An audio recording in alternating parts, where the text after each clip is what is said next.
नमस्कार, आप देख रहे हैं जनता समाचार, जनता के लिए जनता की आवाज।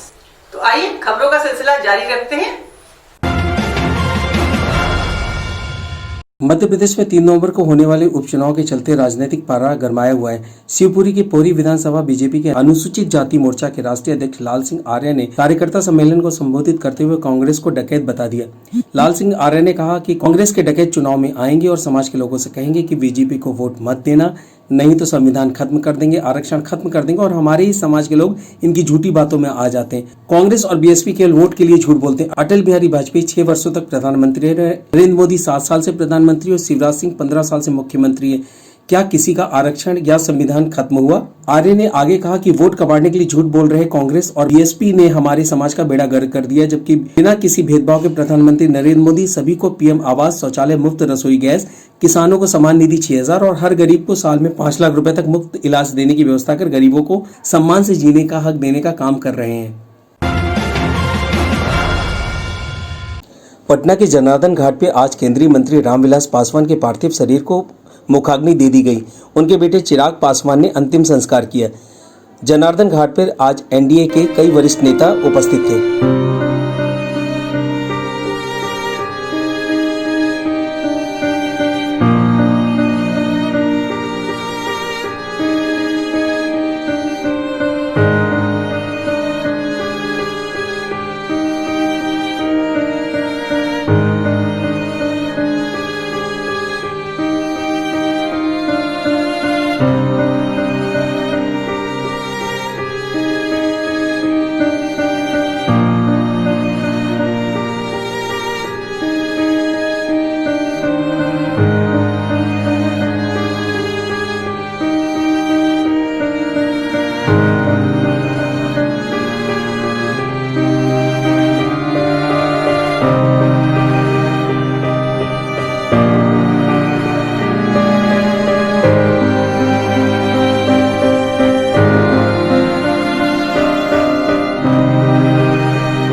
जबलपुर के सुभाष चंद्र बोस मेडिकल कॉलेज की लेक्चरर डॉक्टर राजकुमारी बंसल के खिलाफ प्रबंधन ने कारण बताओ नोटिस जारी किया है।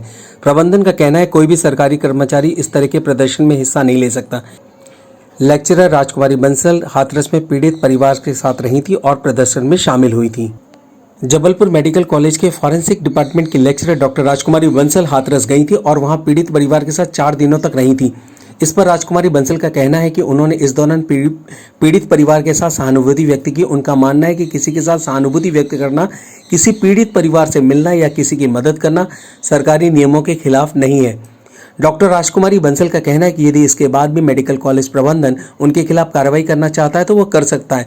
उन्होंने कहा कि अगर नौकरी छोड़ने को कहा जाएगा तो वो भी तैयार है, लेकिन वे किसी के साथ जासूसी होते हुए नहीं देख सकती, इसलिए वह हाथरस गई थी और उन्होंने पीड़ित परिवार के साथ समय बिताया था। वहीं इसी मामले में मेडिकल कॉलेज के डीन डॉक्टर पीके कसार का कहना है कि राजकुमारी बंसल ने निजी कारणों से छुट्टी ली थी, ऐसा आवेदन में भी लिखा है, लेकिन यह निजी कारण नहीं हो सकता और यूपी के हाथरस जाके आंदोलन में हिस्सा बनाना सरकारी नियमों के खिलाफ है। कोई भी सरकारी अधिकारी कर्मचारी सरकार के खिलाफ होने वाले विरोध प्रदर्शन का हिस्सा नहीं हो सकता, इसलिए इस पूरे मामले की जाँच की जाएगी। आजादी के बाद के महान क्रांतिकारी नेता लोक नारायण जयप्रकाश नारायण की 41वीं पुण्यतिथि जबलपुर में जेडीयू के कार्यालय में मनाई गई। इस अवसर पर मध्य प्रदेश जेडीयू के तमाम पदाधिकारी और सदस्यगण उपस्थित थे।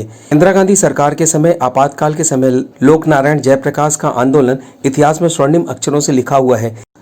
इस अवसर पर जनता दल यूनाइटेड के प्रदेश अध्यक्ष श्री सूरज जायसवाल ने देखिए, आज लोकनायक जयप्रकाश जी की पुण्यतिथि है, 41वीं पुण्यतिथि है इनकी।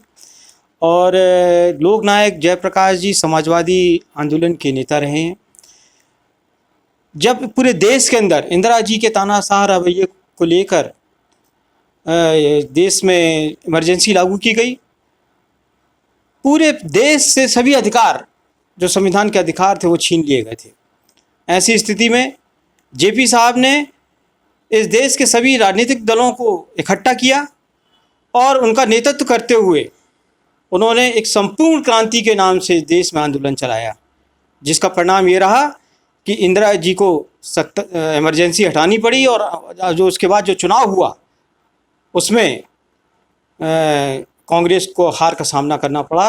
और आज जनता दल जबलपुर कार्यालय में हमने उनकी पुण्यतिथि मनाई है और हमने संकल्प लेते हैं कि जिस प्रकार से जेपी साहब ने संविधान की रक्षा के लिए और लोगों के अधिकारों के लिए संघर्ष किया था, उसी प्रकार आज जनता दल यू मध्य प्रदेश उनके सिद्धांतों में चलते हुए समाजवादी आंदोलन विचारधारा के तहत हम लोगों को एकजुट करेंगे। आज हम श्रद्धा सुमन अर्पित करते हैं जेपी साहब को और ईश्वर से कामना करते हैं कि उनका आशीर्वाद पूरे समाजवादी आंदोलन और इस देश के ऊपर बना रहे। इस अवसर पर जनता दल जिला अध्यक्ष श्री सुभाष यादव जी ने भी जयप्रकाश जी को याद करते हुए कहा कि स्वतंत्रता के बाद एक बार फिर भारत में एक ऐसा संकट आया था कि अधिनायकवाद और तानाशाही के रूप में प्रजातंत्र को समाप्त कर दिया गया था। जयप्रकाश नारायण जी एक दैदीप्यमान, एक दुनिया के सामने एक उदाहरण के रूप में है कि जिन्होंने बिना राजबल या सत्ता बल, बिना धन बल के आधार पर, केवल जनबल के आधार पर उन्होंने पूरी सत्ता को उखाड़ फेंका और एक सत्ता परिवर्तन हुआ।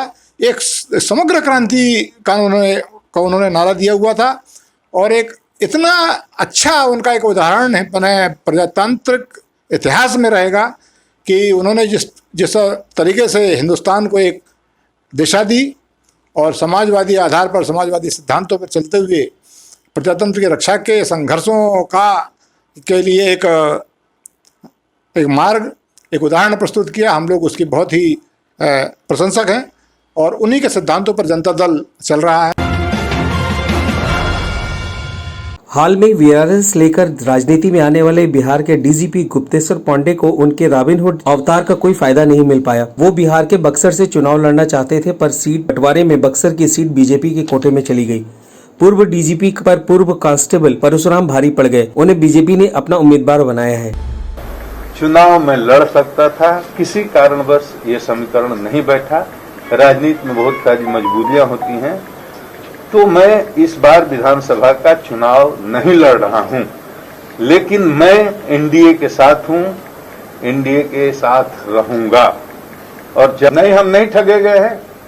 बिहार के मुख्यमंत्री अपने जमान के बड़े पक्के हैं, वो किसी को ठगते नहीं हैं। अब आपको मैं क्यों बताऊं कि उनके हमारे बीच में क्या बात हुई है। दमोह जिले में पीएम आवास योजना की धज्जियां उड़ाने वाला मामला सामने आया है। यहाँ 1200 की आबादी वाले गांव में महज 5 आवास ही बनाए गए हैं।